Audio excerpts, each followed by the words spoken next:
for more. I will sing this song as in when I feel like. There are no killings of farmers or white farmers in South Africa. Farm attacks are often dismissed as ordinary crimes. This is not only inaccurate, but dangerously dishonest. And treating these crimes as ordinary crime is costing lives. Farm attacks are often marked by extreme levels of brutality, mutilation, torture, rape, and execution-style killings. These are not crimes of opportunity. They target isolated and vulnerable communities where help is far away.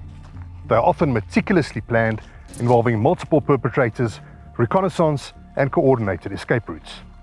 This is deliberate, targeted violence. But South Africa already has a legal mechanism to help combat this.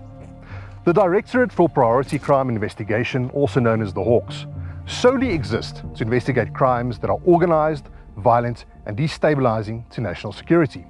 Yet farm attacks remain unclassified as a national priority crime. This raises a serious question. What exactly is the threshold? Gender-based violence is correctly classified as a national priority crime and receives special strategies and specialised units. Rhino poaching is rightly classified as a national priority crime with dedicated task teams. And even political killings have received specialised units to investigate these crimes.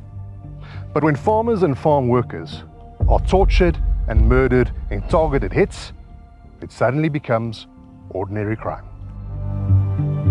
Often farm attacks mirror the exact criteria used to classify cash-in-transit robberies as national priority crimes, such as intelligence gathering and reconnaissance, the use of illegal firearms, and multiple hits across districts and provinces. If a cash van attack threatens the economy, what does the destruction of food production do? Farm attacks don't just destroy families. They destabilize rural communities and often trigger population flight. This is not a local issue. It is a national security issue. We also cannot ignore the climate in which these attacks are taking place.